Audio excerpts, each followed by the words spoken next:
Assalamu alaikum dear students. Welcome back into a new lecture, lecture 60. Dear students, this is class first year biology and I am your teacher Adnan. My dear students, in previous lecture, lecture 59, we were studying the digestive system of human, in which we studied the esophagus, the peristalsis process, and the structure and function of the human stomach. In the human stomach, we studied their structure, that four layers are present in serosa muscular. Then muscular have three layers, the longitudinal, the circular and the oblique muscles.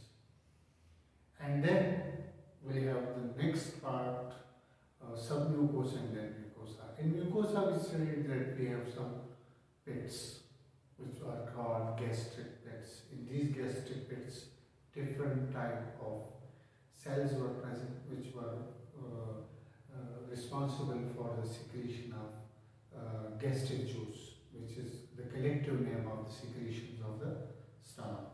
These cells were the zymo-oxantic cells, which are responsible for the secretion of intrinsic factor and HCl hydrochloric acid, whose pH is 1 to 3, most rarely to 2. And the intrinsic factor, which is responsible for, which is a glycoprotein, whose function is binding with the vitamin B12 and making it more absorbable in the ileum part of the small intestine, where the absorption of food occurs. Then the chief cells, which are responsible for the secretion of pepsinogen and nectar enzyme, which then activate after the secretion of the HCl, and which convert into pepsin, whose function is to convert protein into peptides. And then the endocrine cells, which are responsible for a secretion of a hormone called gastrin. In the nervous road, we studied that sensation of the food, the smell of the food, activate the tactile nerves, and these tactile nerves then activate the medulla of the human brain, which definitely send a neurotransmitter acetylcholine to the parietal cells along with the endocrine cells. And the endocrine cells secrete gastrin, and gastrin actually double the amount of secretion of the gastric juice, which is usually 2 to 3 liters per day in the human stomach if food is present. So it was the summary of the previous lecture. Now today I am here to continue the human alimentary canal, and today we will discuss the two important parts of the human alimentary canal. That is small intestine, where the final digestion occurs, and the large intestine, where selective reabsorption takes place, and then the final, the undigested food, which are called feces, are removed from the body. So today we have two topics, that's small intestine. We will study different parts of the small intestine. Along with that, what are the functions of the different parts. So let's start.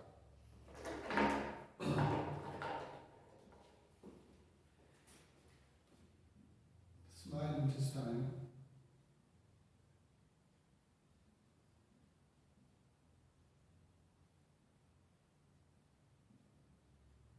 is the longest part of the alimentary canal.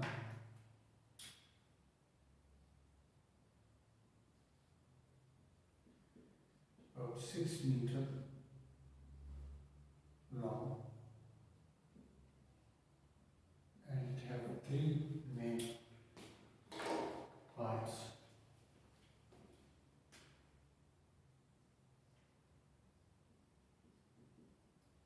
Number one is duodenum.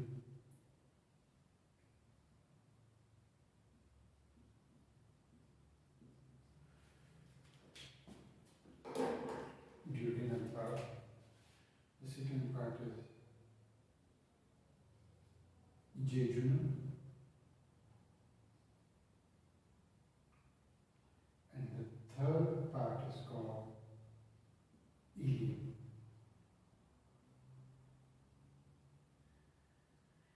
Then after that we have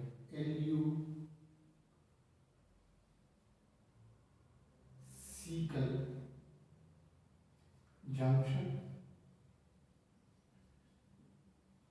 where a sphincter is present, ileocecal sphincter, after which large intestine usually get started. Now, first is the duodenum.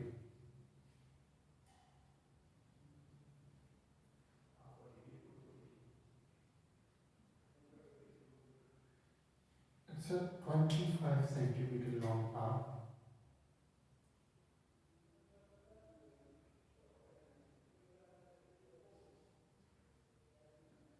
It's the main site of the digestion. Usually from two secretional accessory glands. Usually the secretions come from the pancreas through pancreatic duct,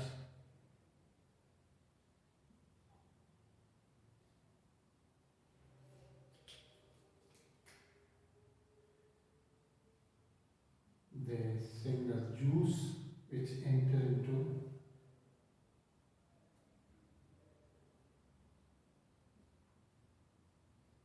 they bring the pancreatic juice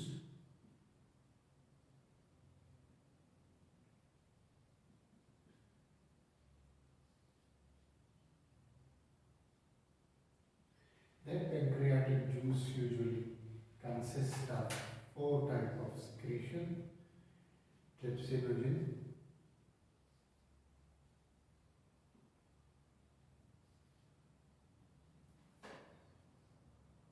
chymotrypsinogen,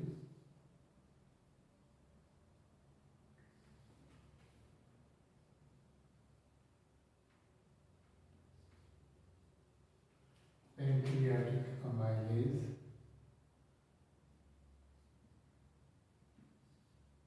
and pancreatic lipase.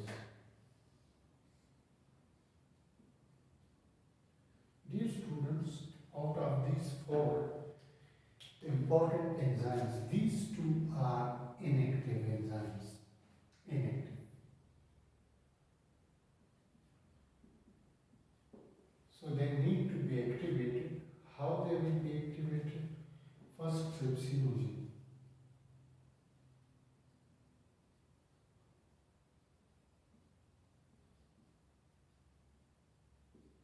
The trypsinogen will be converted into trypsin by a secretion of the walls of the small intestine. Trypsinogen to trypsin by an enzyme called enterokinase. So for the activation of trypsinogen, we must need enterokinase, and then chymotrypsinogen is converted into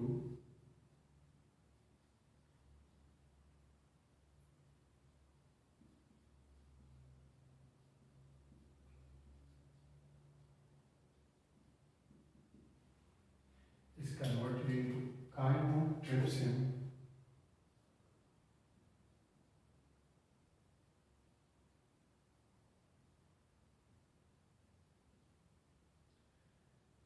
by trypsin. So trypsin usually convert chymotrypsinogen into chymotrypsin, which is the active enzyme, and enterokinase convert trypsinogen into trypsin. So in that way they are activated. The second secretion is from the liver that come to the small intestine, and that is called as bile, which is stored in the gallbladder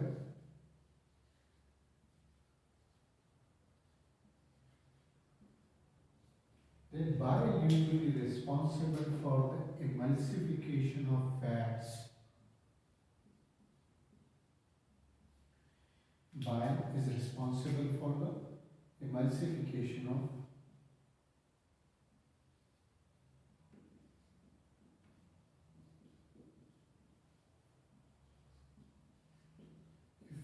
we don't emulsify the fats, then lipase can't digest the fats.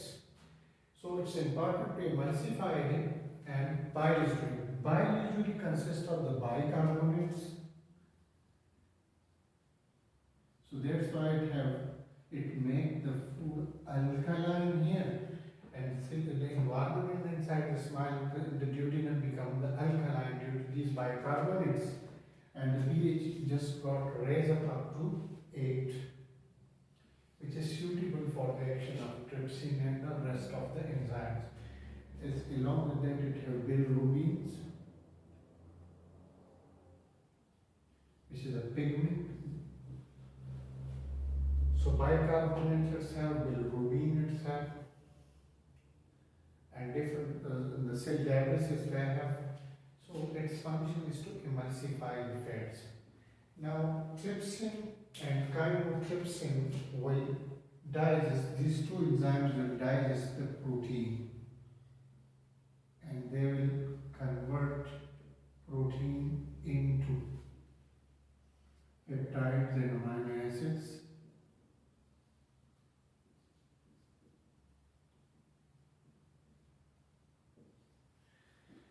And amylase will convert carbohydrates into disaccharide. The polysaccharides will be converted into disaccharides and monosaccharides.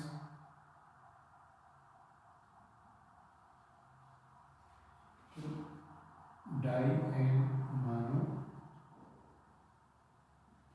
And the lipase will convert the fats into fatty acids and glycerol. But still the digestion is not complete because still we have some peptides, still we have some disaccharides. So the digestion is not complete here. So this was all about the processes and the secretions that usually occur in the duodenum part of the small intestine. Now we will move towards the next part, the ileum.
So the next is the jejunum or ileum. Jejunum and ileum.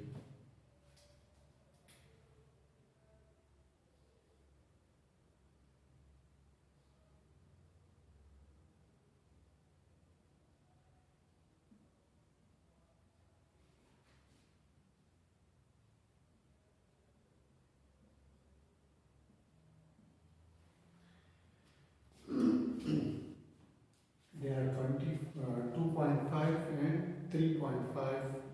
meters long, 2.5 and 3.5 meter long.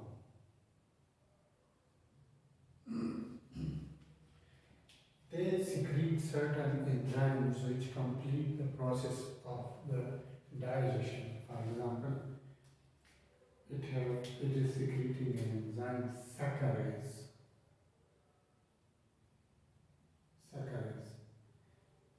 which will break down the saccharose into glucose and fructose, which are the monosaccharides. It will secrete enterokinase,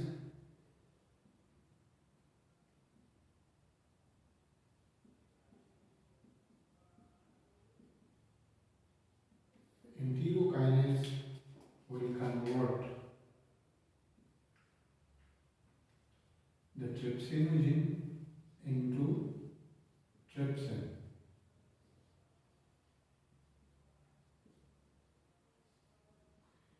which will play a vital role in the digestion of proteins. It will also secrete erepsin, an enzyme erepsin,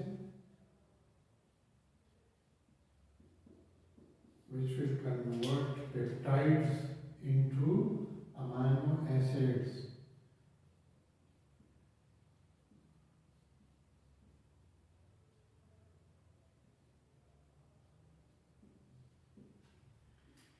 It will secrete maltase,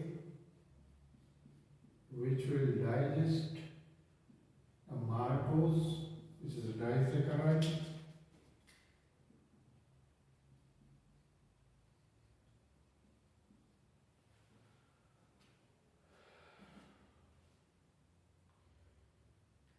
Aminopeptidase,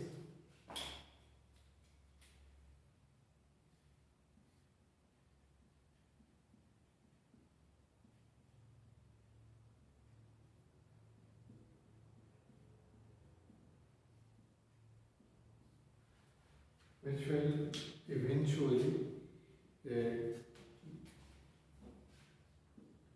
polypeptides will be broken into dipeptides, and the dipeptidase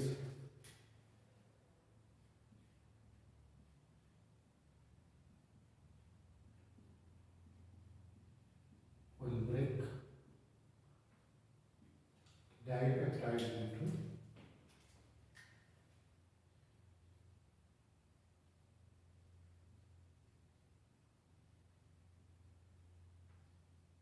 into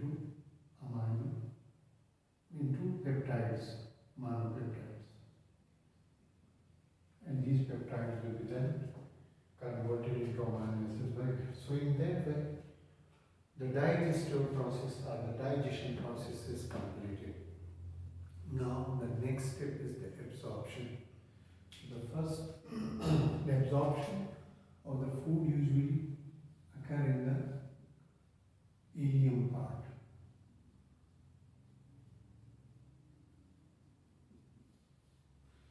So the ileum part consists of finger-like projections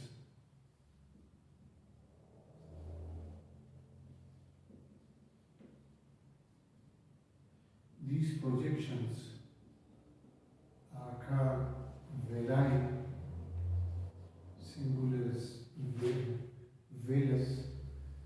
This is the diagram of villi, which consists of not only the blood capillaries,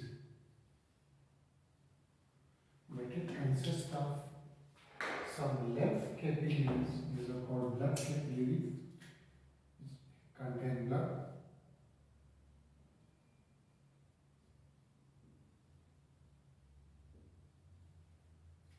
and the green one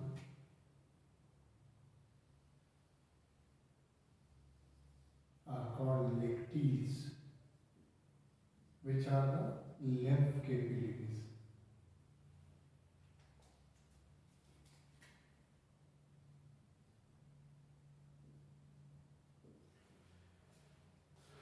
Its size is 0.5 to 1.5 millimeter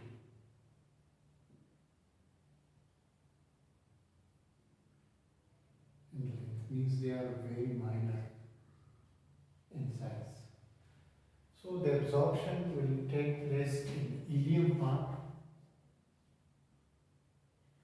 The ileum is usually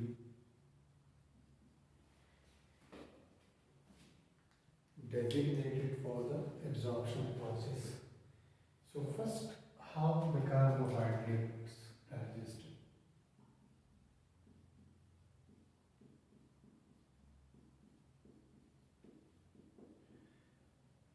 So carbohydrates are digested by facilitated diffusion. They come to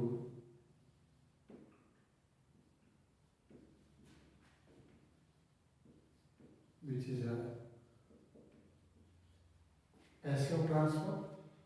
They will come to blood where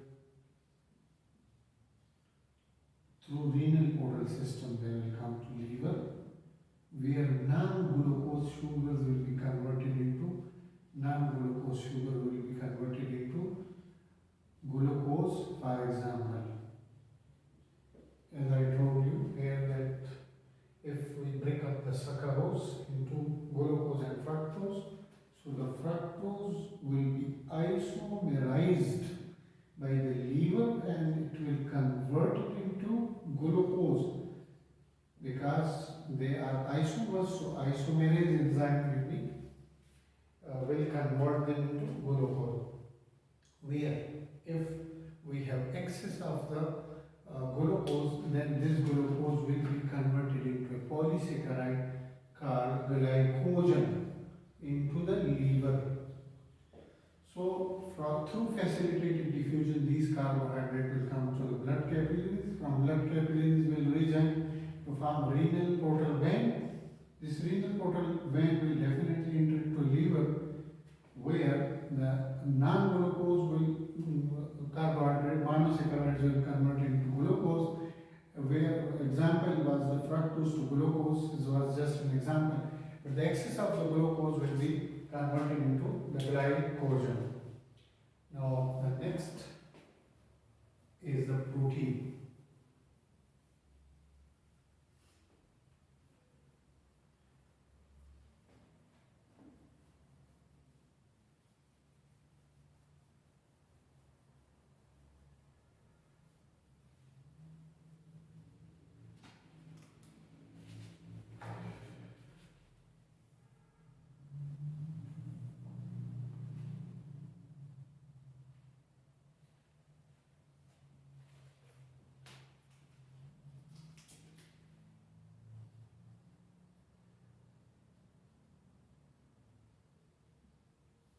There we come to the epithelial cells of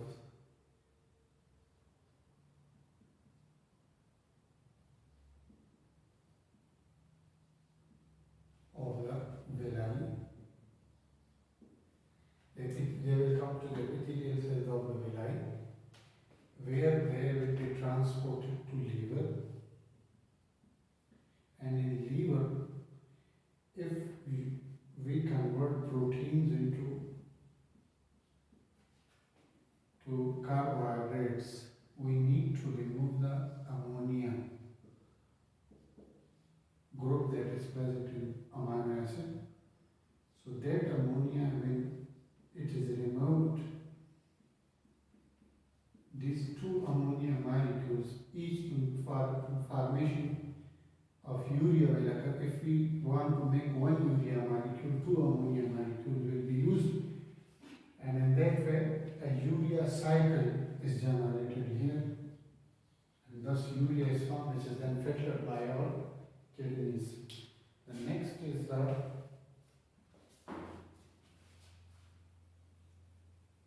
lipids.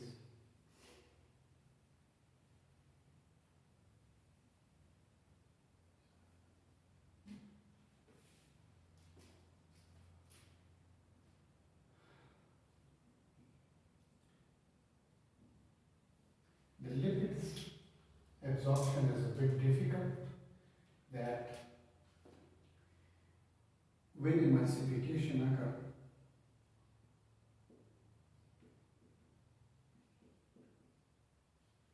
the droplet of the fat is surrounded by the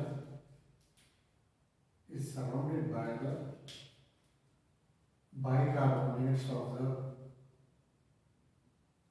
bile, and this will make a body called mycelium. This mycelium will be absorbed by the epithelial cells, and inside these epithelial cells, the fatty acid and glycerol will again rejoin to form the fats which were broken into fatty acid. The fats were broken by the lipase enzyme into the fatty acid and glycerol. They will again rejoin to form the fats. Now these fats plus proteins will combine to form a chylomicron, a new structure. These chylomicron through exocytosis will be shifted to not to blood vessels, to lectins. Lectins are the lymph vessels. These greens are the lectins, and from lectins eventually they will be transported to blood. So this was the process of absorption, and this was all about the digestion process inside the small intestine. Now we will move towards the large intestine.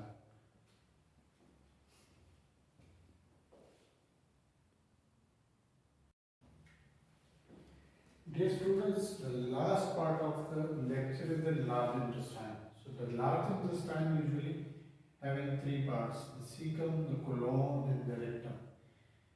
The cecum usually is the function of the cecum usually having the reabsorption of the important electrolytes and water. The colon usually inhibit different type of bacteria which synthesize the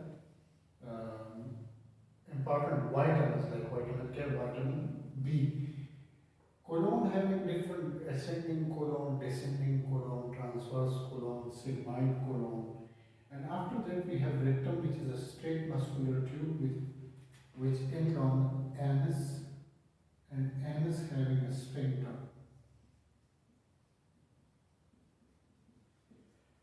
At the start of the large intestine, just after the ileocecal junction, we have a 9 centimeter long blind vermiform tube which is called as appendix, which is thought to be vestigial, but no more it's vestigial. Some functions it have, like they have some lymphoid cells, lymphoid tissues which are have played its role in the immunity. After that, if we overall study the functions of the large intestine, absorbing water and electrolytes. So the water content which is moving in the, if there is, you can observe it in the loose motion that a lot of water loss and electrolytes loss causing a dehydration and thus imbalancing of the osmotic pressure occur, which may lead to death. So the reabsorption of water and electrolytes is the function of the large intestine, which is done by the cecum. Along with that, it facilitates the absorption of certain vitamins which are synthesized by the bacteria that are present in the large intestine. Vitamin K and vitamin B is a good example. Along with that, reducing acidity and protection from the infections, it usually secretes some bicarbonates which decrease the acidity factor which is created due to the formation of fatty acids. And second is mucosal layer act as a barrier which protect different kind of pathogens to be got enter. Now the final one, the defecation process. It's the emptying of the rectum. Mean the undigested food is now called as feces, which is by the addition of bilirubin, they turned brown, and by the action of different kind of bacteria, they are called feces having brown coloration. If more water is reabsorbed, the stools will be hard, and if less, then loose motion. So, a balanced amount of the water is and electrolytes is being reabsorbed. So, it's defecation is a process in which if the rectum is filled, then holding a deep breath and contracting the abdominal muscles, then the defecation, the reflexes usually start, which last for a few, very soon they die. And but in adults they can be controlled, voluntarily controlled, and then the sphincter can be voluntarily controlled. But in infants, it's automatic emptying because a lack of the consciousness, a lack of the control. So the defecation process is not controlled in case of infants, and it's controlled in the case of adults. But it's recommended that it is not healthy activity that if we voluntarily stop the defecation process, because then the feces may dry, and it consequences will not be very favorable. Constipation can be caused, and many other problems can be caused. So dear students, it was all about the digestive system of the humans. It was the last topic of the human, the chapter 11, human digestive system. In next lecture, inshallah, in lecture 61, we will start chapter 12, the circulatory system of humans. So thank you so much. Stay at home, stay blessed. Allah Hafiz.